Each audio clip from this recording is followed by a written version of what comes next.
аз уақыттың ішінде әлемді аузына қаратқан Дубай туралы біз не білеміз? Және нені білуіміз керек? Міне осы сұрақтарға жауап табу үшін бүгін мен осындамын. Бұл бағдарламада мен әлемдегі ең үздік қонақ үйдің президенттік бөлмесінде жатып, өзімді шейх сияқты сезінемін. Әлемдегі ең қымбат коктейлді сынап көремін.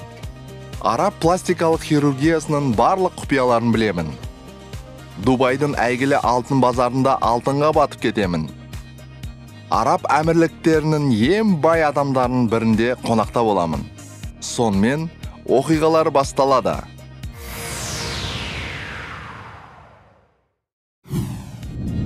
Алматыдан 4 сағат ұшу, және мен Дубай қаласындамын.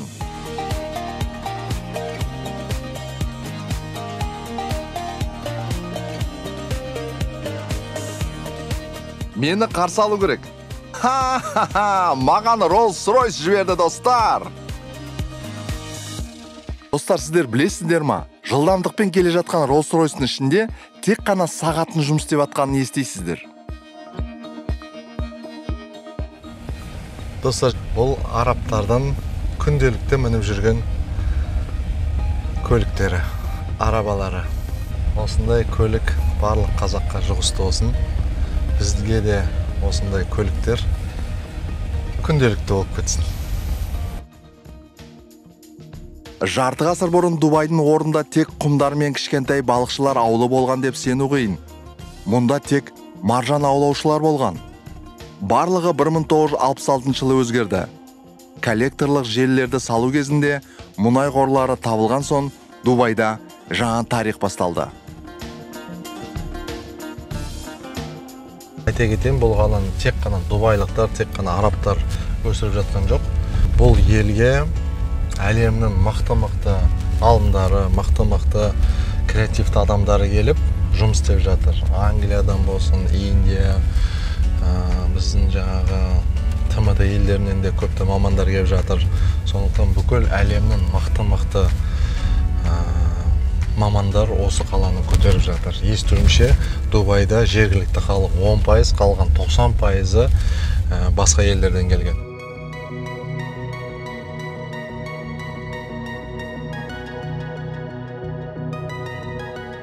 Салям, Ольга. Привет, Нурлан. Очень рада тебя видеть. Спасибо, что приехал в Дубай. Давай посмотрим, как он за 20 лет изменился. Әрине, шақырғаныңызға көп-көп рахмет. Достар, менің әріптесім Ольга ханыммен бірге Дубайда тамашалаймыз. Рекордтар саны бойынша Дубай бүкіл планетаның алдында. Мұнда бәрі ең биік ғимарат, ең ірі сауда орталығы, ең үлкен су бұрқақ. Мен әрқашан 7 жұлдыз тек коньякта болатынына сенімді болдым. Қонақ үйде де бар екен ғой. Бурж Аль-Араб, теңіздегі Араб мұнарасы, және мен онда тұрамын.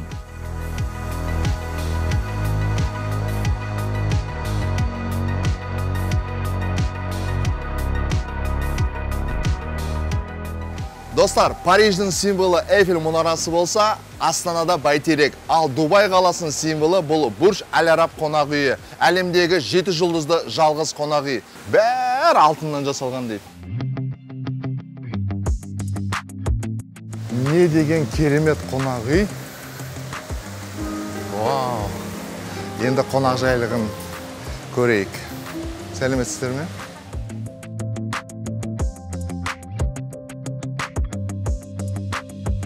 Бурж Аль-Арабқа қош келдіңіз. Рахмет. Өте жақсы. Рахмет. Кофелер күштігі. Маған президент нөмірге тапсырыс берілді деп айтты. Рас бекен, оны бірге көрейік. Жүріңіздер.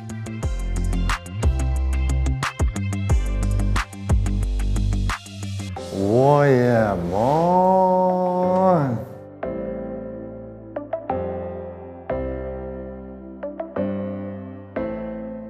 Ой-бой, не деген көрініс. Осылай өмір сүреміз ба? Әлемдегі ең қымбат қонақ үй және де ең қымбат бөлме. Бұл бөлмеде король королевалар тоқтайды. Әртүрлі мемлекеттердің президенттері. Мына жерде сарғайып тұрған бұл краска емес, бұл алтын. 24 каратты алтыннан жасалып алынбайды екен. Жарайды. жүзім тегін. Достар, сонымен президенттің өмірді ары қарай зерттейміз. Бұл қонақтарды күтетін бөлме деп түсінем. Күштеген. Не деген диван. Бәрі бар. Самса бар ма екен? Самса жоқ. Мынандай керемет шоколадтың дәмін көреміз. Достар, осы президенттік номерде Клаудия Шифер, Наоми Кэмпбелл, Джастин Бибер, Селена Гомес және көптеген ханзадалар тұрған. Енді мен тұрамын. Дәл осылай мен сияқты диванда отырып, осындай керемет көңілсізге қарап отырған шығар.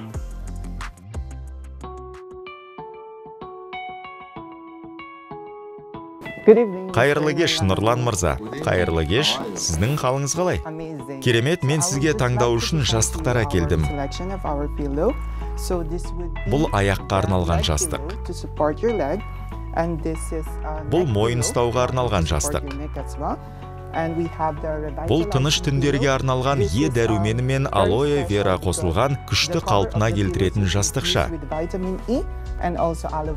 Бұл араб жастығы қаз қауырсыннан жасалған бушель. Қалай берсін жастықтар?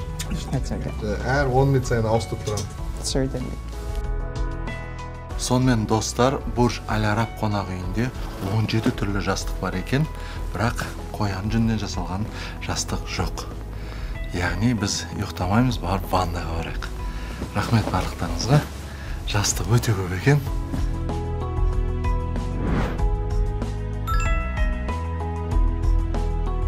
Жуынатын бөлмеде тосын сый дайындап қойыпты маған.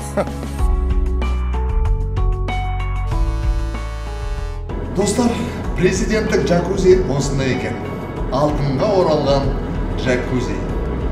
Бурж Аль Арабқа қонаққа келдіңіздер. Мен осындамын. 1 жыл қалдым осы бөлме.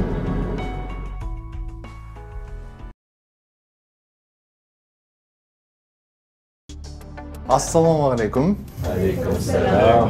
Алғашқы сұрақ, Қазақстан туралы не білесіздер?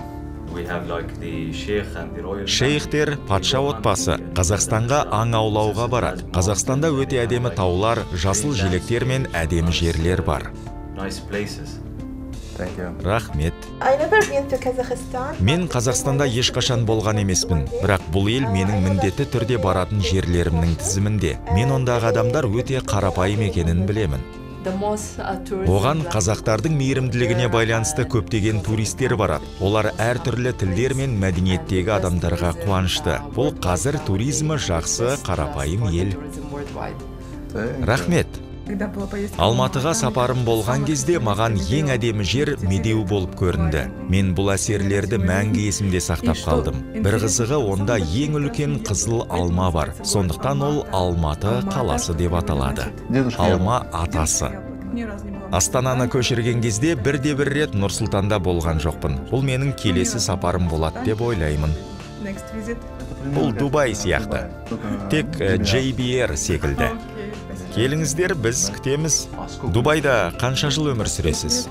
25 жыл біз осында тұрамыз. Ыстық емес пе?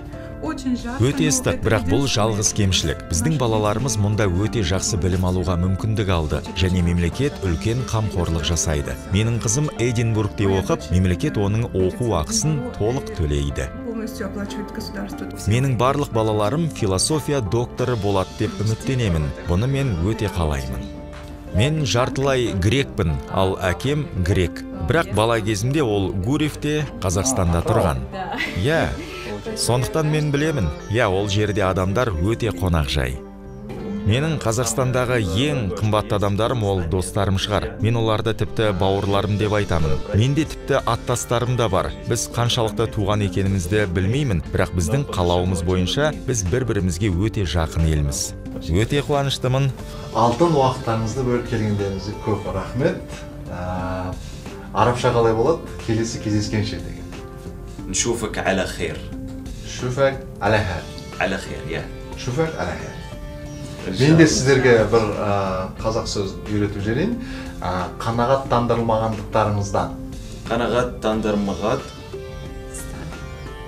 Стан. Стан, Қазақстан. Қанағаттандырылмағандықтарыңыздан ең ұзын қазақ сөзі менің достарыма оңай берілмеді. Қанағаттандырылмаған дикторыңыздан. Қанағаттандырылмаған дикторыңыздан. Қазақстан. Достар, жалпы Дубайдағы алғашқы күн керемет өтті. Қазір 17 жастығы бар президенттік жатын бөлмеде ұйықтаймын. Ха-ха!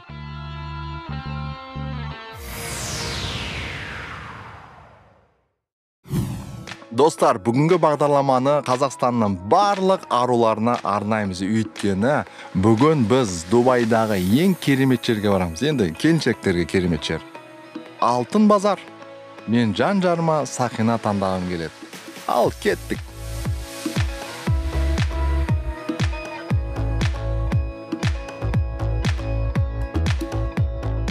Араб әйелдері күн сайын килограммдап мойнында алтын тағып жүреді екен. Байғұстар қалай өмір сүреді екен? А что делать? Такова нелегкая доля арабской женщины. Здесь муж оценивается по красоте и богатому убранству жены. Достар, алтыннан, бриллианттан эксперт Ханан ханым. Ассаламуалейкум. Уалейкум салам, Нурлан. Дубайға және біздің дүкенге қош келдіңіз. Сізді мұнда көргенімізге өте қуаныштымыз. Жалпы өзі жасқа бөлінемін, мысалға 30 жасқа келген қыздар немесе 50-ден асқан олардың таңдауы өзгере ме? Мысалы, мен келіншегім 30-дан асты. Келіншегіме не таңдап беруге болады? Күміс, алтын, бриллиант. Әрине, бұл артықшылық пен бюджетке байланысты. Бюджет $100. $100. Бізде $100 да және $100,000 да алтын бар. Онда маған көмектесіп бересіз ба? Келіншегіме жүзік таңдап бересіз ба? Дәл қазіргі уақытта трендте қайсысы? Depends, of course. Бұл әрине сіздің әйеліңізге қандай түс ұнайтындығына, пішініне, үйлену сақинасына сәйкес келетініне байланысты. Сіз кез келген пішінді, түсті және алтынды таңдай аласыз, ақ немесе сары түсін. Сіздің әйеліңізде қандай артықшылықтар бар, оған қандай тас ұнайды деп ойлайсыз? Ол көп, ол мені көбірек жақсы көреді. Онда гаухар беріңіз, жарай ма? Қандай пішін мен түс? Бек. Сіздің әйеліңіз қаншалықты бақытты екен? Әдетте сатылымда 1-ден 3 каратқа дейінгі гаухар тастар бар. Ханан ханым, жалпы қанша карат болады бриллиантта? Карат сіз қанша төлеуге дайын болсаңыз, сонша болады. Мұнда бізде әртүрлі пішіндер мен өлшемдер бар. 1 карат, 1,5, 2,5, 5 карат және 10 карат. Кешіріңіз, айтыңызшы, мынау қанша тұрады? 10 карат 3,000-нан астам. Бізде әдемі келіншектерге бриллиантты тегін береді. Вау! Достар, мен келіншегіме Сақина сатып алдым. Ал қаншаға сатып алғанымды айтпаймын. Бұл құпия болып қалсын. Сіз мұнда қолма-қол ақшамен төлей аласыз, бірақ картамен әрине ыңғайлы. Мен солай істедім. Алтын мен бриллиант базарынан әйеліме жүзік сатып алам деп шештім. Қалай? Сбербанктың Урбан картасымен бөліп төлеуге болады. Ханан ханым, соңғы сұрақ, Қазақстан туралы не білесіз?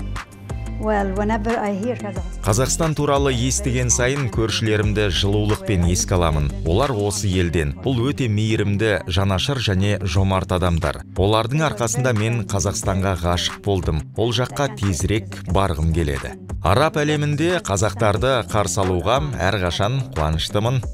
Бізге Қазақстанға келіңіз. Біз білеміз, қыздар сұлулыққа көп мән береді.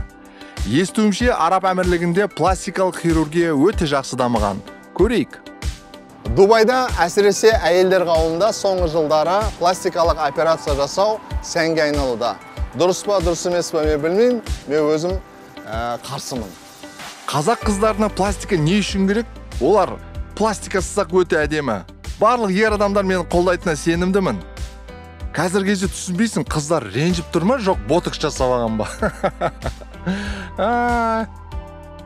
Пластикалық хирургия клиникасына мен бара алмайды екенмін. Сондықтан Дубайда 20 жыл тұрып жатқан Ольга құрбым, досым баратын болды. Дәл қазір Ольга ханым араб келіншектерінің айтуы бойынша қолы алтын доктор Марияға барады. Мария, айтыңызшы, араб елдеріндегі әйелдер қандай процедураларды таңдайды? Араб елдеріндегі әйелдер терінің мінсіз күйіне қол жеткізуге тырысады. Сондықтан олар көптеген процедура жасайды. Олардың ішінде мысалы коллагенді ынталандыру, пилинг, филлер инъекциясы және ботулиниум токсины. Бірақ мен өз тәжірибемнен айта аламын, араб әйелдері негізінен денесінің контурлық пластикасын қалайды. Кейбіреулер қазір әйелдерге қысым көп деп санайды. Оларға үнемі пластикалық операция жасаңыз деп айтады. Сіз бұл туралы не ойлайсыз? Пластикалық операция жасауды қалау бұл біздің заманымыздың нақты эпидемиясы. Барлығы мінсіз болғысы келеді. Бірақ идеалы жоқ екеніне сенімдімін. Егер сіз өзіңіздің идеалыңызды іздесеңіз, онда пластикалық хирургия сізге көмектеспейді. Сіз тек қатты ашуланасыз. Мысалы, сіз біреуді керемет денемен кездестірдіңіз және сол адамға ұқсағыңыз келеді. Сіз мұндай формаларға ешқашан жетпеуіңіз мүмкін және тек көңіліңіз қалуы мүмкін. Бірақ біз сіздің денеңіздің керемет нұсқасын жасай алатынымызға күмәнданбаңыз. Тамаша, сізге араб ер адамы келіп, әйелімнен сұлу жасаңыз, немесе қазақтың ер азаматы келіп, әйелінің сыртқы келбетін өзгерту туралы өтініш қылса, сіз оларға қандай жауап бересіз? Маған мұндай көзқарас ұнамайды. Егер әйел пластикалық операция жасауды шешсе, онда ол ауырсынуды сезінеді. Оған басқа біреу емес, ол өзіне қамқорлық жасайды. Әйел мұны өзі үшін жасайды. Сондықтан мен әр науқастан сізге бұл пластикалық операция не үшін қажет деп сұраймын.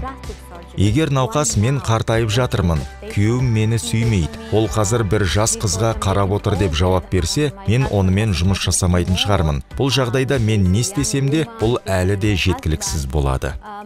Сіз тек өзіңіз үшін пластикалық операция жасайсыз. Бұл сіздің өз-өзіңізді бағалауыңызды арттыру құралы. Сіз оған моральдық тұрғыдан дайын болуыңыз керек. Дегенмен ерлер үшін әйелдердің құпиялары құпия болып қалғаны дұрыс. Не ғұрлым аз білсеңіз, сол ғұрлым жақсы ұйықтайсыз.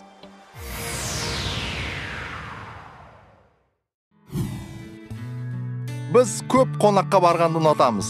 Шынымды айтсам, мен араб шейхінің иелігіне кіруді армандадым. Алайда бұл әлем қарапайым турист үшін жабық. Бірақ мен досым Ольга үшін емес. Бізді Дубайдағы ең бай және құрметті адамдардың бірі Фазендаға шақырды. Осындай жағдай үшін мен рульге өзім отырдым. Көптеген жылдар бойы біз ескі автокөліктерді шетелден сатып алуға әдетке айналдырған едік. Енді мұндай қажеттілік жоқ. Өйткені заңды техникалық тексерістен өтілген автокөліктер 25 мыңнан астам автокөлік жарнаманың ішінен таңдап сатып алуға болатын Aster.kz қосымшасы ашылды. Aster.kz.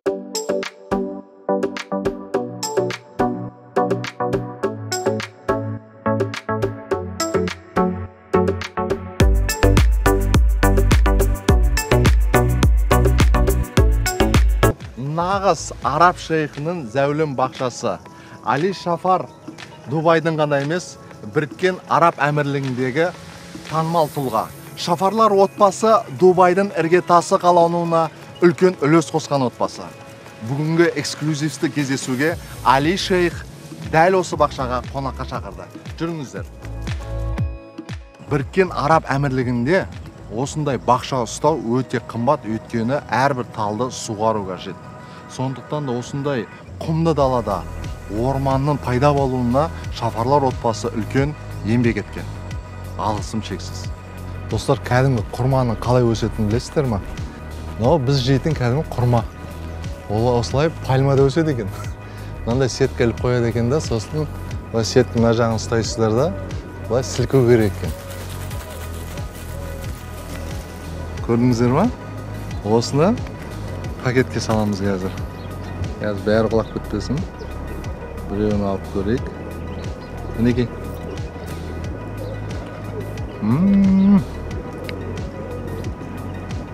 Өте дәмді. Көрдіңіздер ме?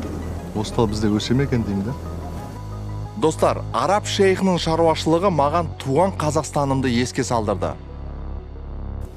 Австралия болсын, Қазақстан болсын, Араб әмірлігі болсын, барлық жерлерде қора қазір мінекей тауық кепе келдік. Бұл Араб әмірлігіндегі кішігірім тауық кепе. Жүріңіздер. Мен кішкентай кезімде өзім тауыққа құмармын. Қызылорда Шиелі ауданында тұрған кезде тауық көп ұстайтынмын.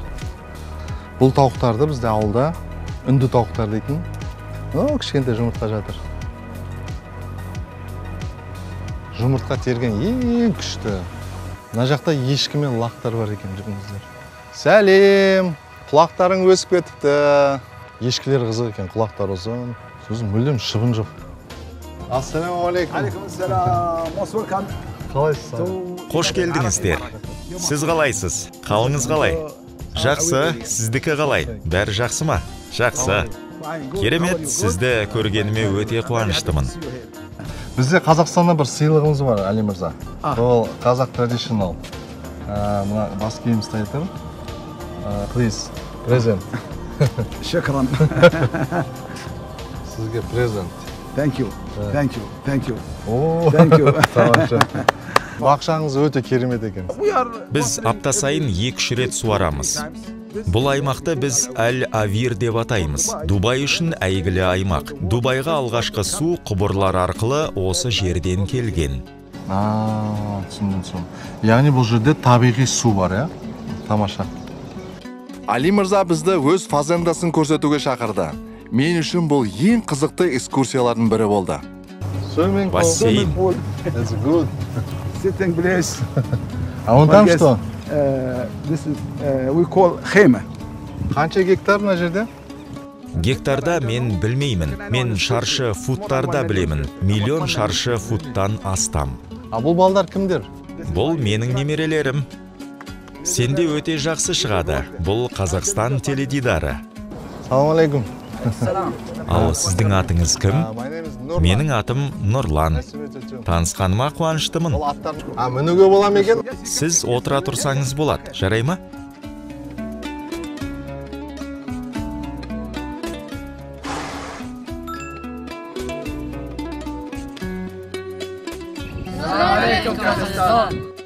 Бұл керемет күн достық дастарханымен аяқталды. Али мырза көңілді және өте қарапайым адам екен. Мен тіпті араб шейхіне барғанымды ұмытып кеттім. Жақын достармен бірге ауылда отырғандай сезім болды. Дубайдағы менің оқиғаларым жалғасуда. Келесі бағдарламада кездескенше. Келесі бағдарламада мен нағыз шейхтің үйінде қонақта боламын. Яхта мен серуендеймін. Өмірімде алғаш рет фойлингпен айналсамын. Түнде құмды далада багимен жүремін. Және де назар аударыңыз. Ең жарқын әсер Дубайдан нағыз ет тағамынан дәм татамын.